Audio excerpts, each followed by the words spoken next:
Bienvenue dans ce podcast dans lequel on va parler des coachings, de comment améliorer notre technique de coaching, des conseils, outils, toutes des choses que j'ai appris dans ces 6 ans d'entrepreneuriat et en étant coach. Ici, je vais te parler aussi un peu des arrière-scènes de mon entreprise, de mon business et de ma formation pour devenir coach. Donc, si tu cherches à apprendre encore mieux à être coach et donner encore plus de résultats à tes clients, tu es au bon endroit. Dans cet épisode, on va parler des créations de contenu, quoi écrire dans les réseaux sociaux quand je suis coach de vie et que je peux aider les gens dans tellement de choses que je n'ai pas forcément une niche, je ne vais pas cibler. J'ai peut-être une idée de qui je peux aider le plus ou moins, mais voilà, qu'est-ce que je dois vraiment écrire dans mes réseaux sociaux pour avoir des clients? C'est la question qui m'est le plus posée dans la Soulful Business School, dans mon école business, et je vais vous donner aujourd'hui une solution pour que vous sachiez toujours quoi écrire dans vos réseaux sociaux, que vous ayez toujours une ligne directrice.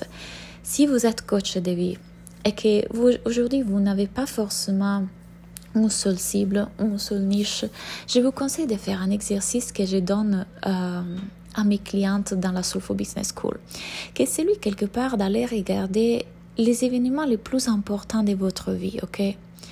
Et quand vous allez regarder les événements les plus importants de votre vie, vous allez aussi vous apercevoir des leçons tirées de ces événements. Et ça va vous donner une idée des choses sur lesquelles vous aidez le plus et vous pouvez aider le plus. Imaginons que vous avez été quelqu'un qui a vécu beaucoup de difficultés dans sa vie et qui a toujours eu de la résilience. Vous avez écrit dans votre liste cette fois-ci que j'ai vécu en divorce. Ce qui m'enseignait, c'est que je peux toujours recommencer et ça m'a permis de voir qui j'étais vraiment. Ce n'était pas l'épouse, ni la mère, ni la femme, j'étais quelque chose de plus grand. Et du coup, en voyant toutes les autres choses que vous avez écrites, vous voyez bien qu'en fait, cette chose-là revient. Certaines choses se reviennent. Peut-être résilience ou capacité de réguler mon système nerveux, soigner mes traumas, avoir plus de confiance en moi. Je vous conseille vraiment de prendre ces choses-là et de les garder bien proches de vous. Parce que ça va devenir un peu votre fil conducteur pour définir votre mission. Et encore une fois, je vais beaucoup plus dans le spécifique sur cet exercice et définir sa mission dans la Soulful Business School, bien évidemment. Mais commencez par voir que ces événements ont quelque chose en commun et que certaines choses s'y reviennent et que dans ces choses qui y reviennent, il y a votre mission.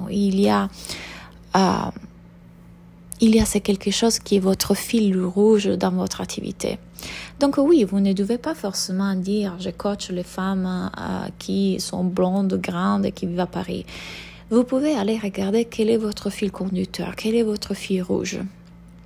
Et de là, effectivement, comment éventuellement le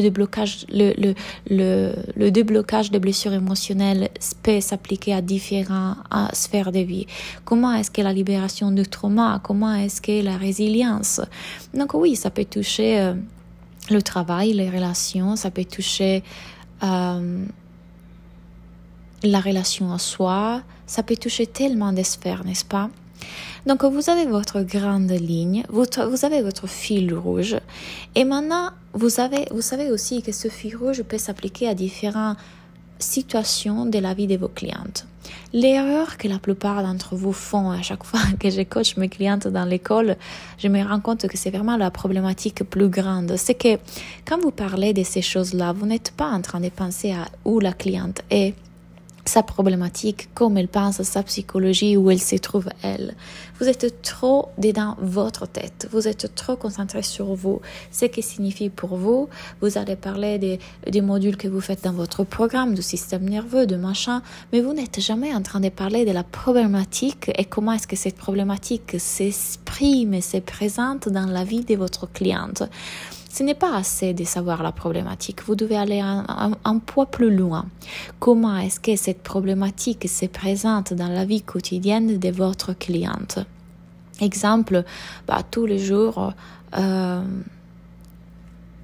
tous les jours, j'ai bataille avec mes enfants et c'est toujours une série de mouvements et une série de cris et on ne se comprend pas et vraiment, il n'y a pas de communication. Je me réveille le matin et déjà du matin, ils commencent à être énervés, ne veulent pas aller à l'école. Voyez comme je suis en train d'être précise, comment est-ce que cette problématique se présente dans la vie de votre cliente. Donc oui, j'ai eu des problèmes avec ma mère, j'ai une blessure qui vient de la part de ma mère et aujourd'hui j'ai l'impression que je répète le même schéma avec mes enfants. Ok, ça c'est la problématique. Comment est-ce que ça s'exprime dans la vie de la cliente? Du coup, je vois que je répète le schéma avec mes enfants. Tous les matins, c'est pas ça. Le soir, c'est pas ça. On se comprend pas. J'essaie de leur parler. Ils veulent pas parler, communiquer avec moi.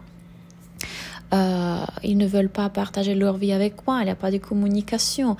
On est en train d'aller en précision. Donc, qu'est-ce qu'on a fait ici? On a défini ce qui est votre mission. On a défini ce fil rouge. Et on a vu comment ce fil rouge peut s'appliquer à des situations quotidiennes dans la vie de votre cliente. Et ça sont exactement les choses dont vous parlerez dans vos réseaux sociaux. Ça sont les problématiques dont vous parlerez. Or, autre problème qui arrive lorsque vous avez fait ce parcours-là, encore une fois, c'est tout ce qu'on fait dans les modules de la Soulful Business School. Donc, si vous désirez faire ça, venez dans la Soulful Business School parce qu'en plus, après vous avoir donné les exercices, je vous vois en coaching de groupe, je les fais avec vous, je vous corrige et on les définit ensemble. Mais, donc une fois que vous avez fait ça et que vous avez la mission, le fil rouge, la problématique claire de votre cliente, maintenant vous savez de quoi parler parce que vous la connaissez tellement bien, mais tellement bien, que vous savez comment lui parler. Sauf que, encore une fois, certaines des personnes que je coach, je vois que même là, ils ont des soucis. Donc, les posts, quand on les écrit, ils doivent interpeller, ils doivent intéresser. Et encore une fois, ils doivent parler à elles, pas à partir de votre perspective à vous, mais à partir de la leur. Ils doivent être intéressants, ils doivent susciter de l'intérêt. Les gens doivent vouloir cliquer dans vos posts. Donc, la chose plus importante, par exemple, c'est penser à un bon titre. Et là, vous allez me dire, ok, je comprends, le titre, je dois être plus intéressant. Mais Claudia, mais comment trouver les idées? Oh, il y a tellement de façons de trouver les idées. Première chose, vous devez avoir clair quelle est votre planification, quelle est votre organisation, votre planning dans les mois. Vous n'avez pas besoin de faire la planification dès l'année. Mais au moins savoir qu'est-ce qui s'en vient dans les prochains 3 mois. Moi, c'est ça que j'ai fait. Je n'ai pas une programmation de toute l'année, mais j'ai une vision sur ce que je ferai dans les mois qui suivent. Au moins 3 mois. Exemple. Ce mois-ci, dans mon programme Le Chemin de l'éveil, on parle de comment retrouver le sens et la joie. Donc, il y a un atelier dans mon programme sur le sens et la joie. En juin, on va parler de sexualité et intimité. Et en juillet, on parlera d'argent. Donc, j'ai ces 3 mois assez clairs. Or, qu'est-ce que ça veut dire? Ça veut dire que toute ma communication sera autour de ces 3 grands événements chaque mois. Donc, ce mois-ci de mai, je suis en train de parler, si vous le voyez dans mes réseaux sociaux, beaucoup de joie, de perte de sens, de retrouver la joie, de se reconnecter à qui on est vraiment, à cette joie qui est toujours en nous. Donc, les vidéos que je crée dans ma chaîne YouTube sont autour de ça. Les posts que je suis en train de publier sont autour de ça. Tout ce qui est autour de grands événements que je suis en train de promouvoir, que s'il y a un masterclass, s'il y a un cours, seront des contenus en ligne avec ça. Le mois de juin, je parlerai d'intimité et sexualité, alors je parlerai beaucoup plus des relations, communication, sexualité, intimité dans mes réseaux sociaux. Bref, comme vous voyez, le choix de mes contenus est basé sur la programmation des mois qui sont en train de venir, mais aussi, si jamais je n'ai pas d'idée, j'ai plein d'astuces et des choses créatives qui peuvent vous aider dans la business school pour trouver les idées. Vous n'avez pas besoin de rester plein de temps là, vous posant la question, ok, de quoi je parle. Il y a effectivement des astuces qui sont créatives. Vous n'avez pas besoin d'aller faire les choses ennuyantes que dans le marketing on fait, ok, quel est leur besoin, quelle est leur problématique, quel est leur désir et comment je leur parle. Qu'est-ce qu'ils veulent savoir? Qu'est-ce que ça peut être un titre qui suscite vraiment leur intérêt, qui du coup les amène? C'est tellement lourd, n'est-ce pas? C'est trop dans la tête. Et si on y mettait de la créativité? Et si on y mettait du jeu?